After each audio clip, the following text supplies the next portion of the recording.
Hi, hope everyone is well. Um, I'll try my best not to get emotional with this story. It's a story from my past. I was young, I'll never forget it. Um, I think it kind of, in many ways, accentuated a great quality of my father. But, like I said in a past video, I like to make connections between, wisdom and how really, really great ideas and thoughts transcend that time. And when I mean space, I said not like the time and space in terms of the quantum realm or anything like that, but I mean quite literal, like geography. So, with that, like I said, I'll try to. When I've told the story in the past, I've gotten emotional. So, hopefully, I will not. Um, but I was a young guy and I was playing hockey, and my father would always talk to this other father up in the stands. And I know what, whatever. It was like a spring league or something.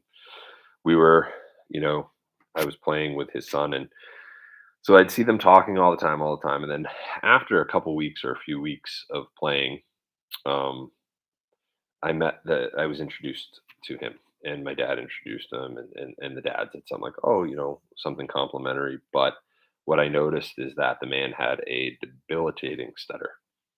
Um, he could barely formulate sentences, and so I um I very stupidly in the car I said something to my dad, something immature and something I really he never taught me, and I don't know, it just I'd like to maybe make the excuse that I was young, but I was young and I was stupid and I was inconsiderate, and I asked if that man was stupid.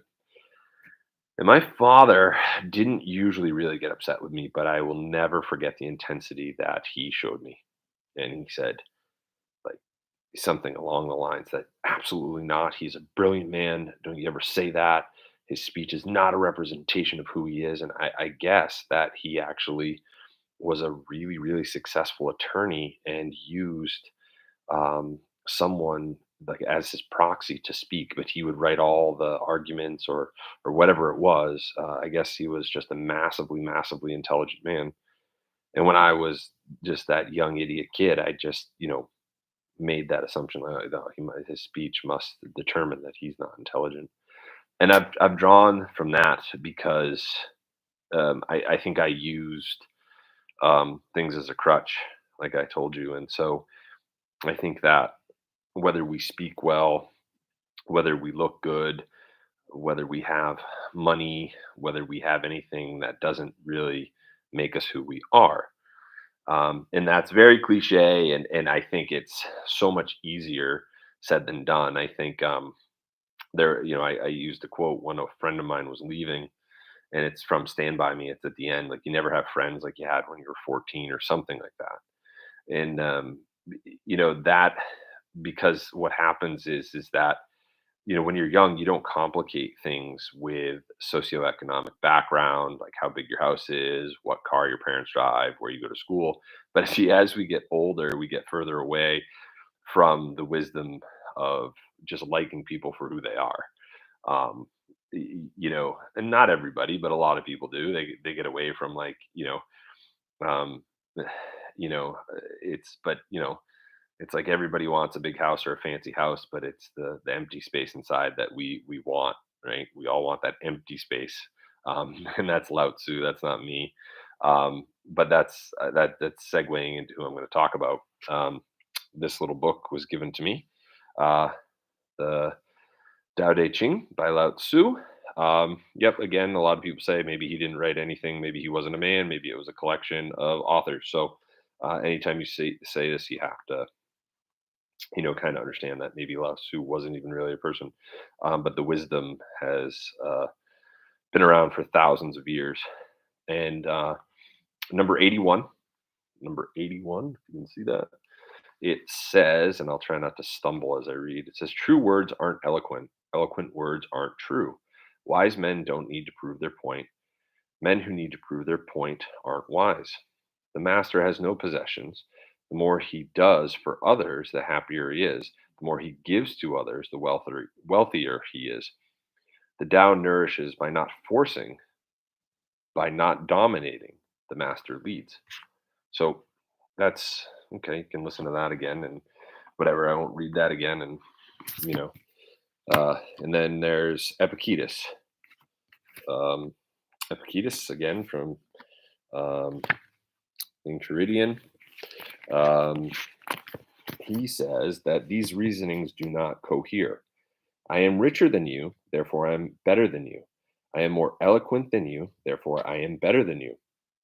On the contrary, these rather cohere. I am richer than you, therefore my possessions are greater than yours. I am more eloquent than you, therefore my speech is superior to yours. But you are neither possession nor speech. And I love that. I love that they also use eloquent. They use, eloquent, speech and things like that. My possessions and, um, both and understanding that we are not our speech. And that's what my father told me. So I don't know if my father read a lot of Lao Tzu. I don't know if he read a lot of Epictetus. And I don't know that Epictetus or Lao Tzu knew each other. I don't know that Epictetus ever read Lao Tzu. So that's where connections can happen within philosophy and wisdom, is that there are great ideas, and those great ideas don't, um, need to be squashed. We don't need to look at, um, well, they wrote it. Um, I can't write anything. We can't allow social media and things like that to squash the creative process of our thoughts. And so, that's why, because Lao Tzu said a very similar thing to Epictetus. I don't think there's any copyright infringement there. Um, my father taught me a very valuable lesson, decades before I saw either one of these books. I don't think my father was infringing on their creative process or their intellectual property. So, when we look at things and we look at people, um, I think that on the podcast that I've listened to, which I really like, it talked about how um, there needs to be like a character quotient and things like that.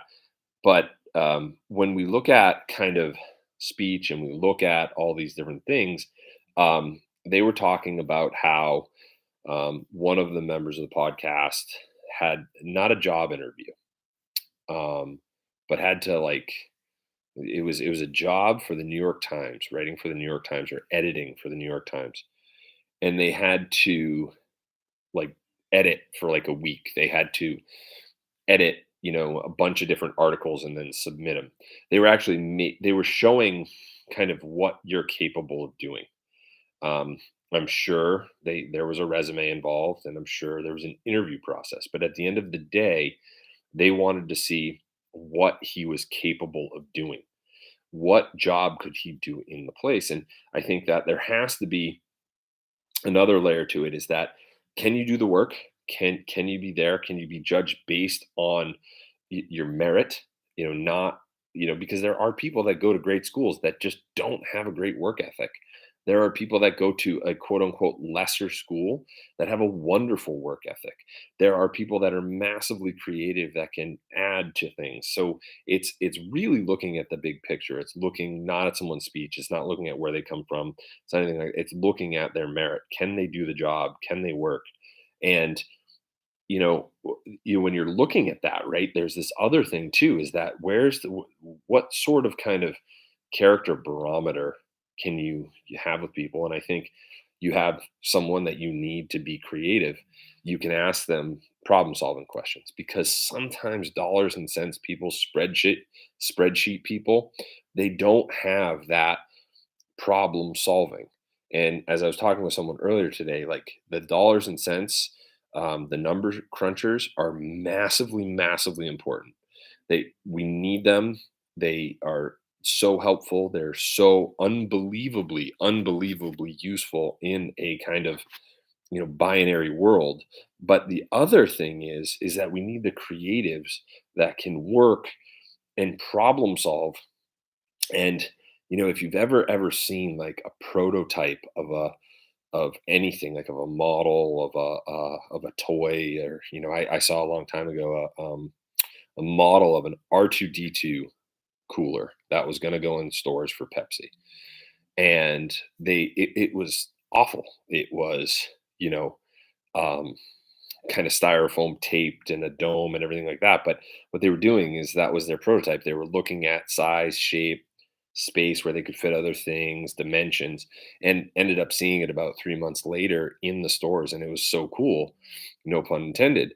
But I also like watched a movie called Waiting for Guffman. Waiting for Guffman is a very, very funny movie. And what happens is like they're doing all these exercises and breathing, and everyone's kooky and wacky and this and that. And then all of a sudden, the final play comes and everything is pieced together beautifully.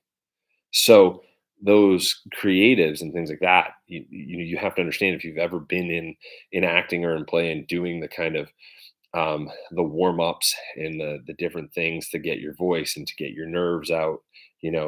Sometimes you do silly things to basically get the nerves from what you're about to be doing, to lose yourself and to kind of become involved in that situation. Um, and in that, they show all those things. And um, Christopher Guest is very good at, kind of, uh, you know, you know, truth and jest in a way that it's a funny way of looking at these things. But the whole point is that we have to kind of see things for what they are. We can't make judgments or superficial judgments at first glance. And that's a great thing. So the superficial glance at the creatives is like, this is garbage. The prototype is garbage. Well, no, it's not. There's a reason for that. This what they're doing day to day, getting ready for their performance. It's garbage. They're not doing anything related to well, no, they actually are. And when they piece it all together, they have this beautiful performance. So, one, we don't want to care about the way someone speaks. We don't want to care about the way someone looks. We don't want to care about their possessions. We don't want to care about how something starts, in a prototype or in its beginning phases.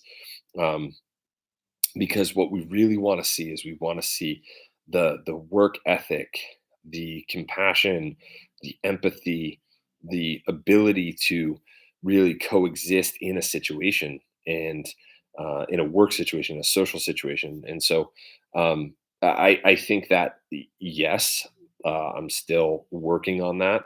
I'm still constantly um, trying to grow. There's never going to be any level of piety. Um, it's really going to come from, what are some of the things that I've had to look at? What are the mistakes that I've made? How have I had to continue to improve and continue to be reminded um, on what direction I should be going?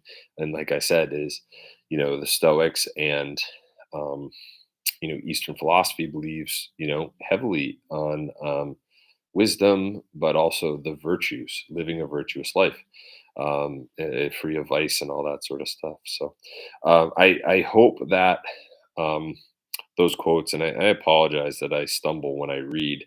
I've always had a little bit of a insecurity about reading aloud. I got better at it when I read every night to my kids.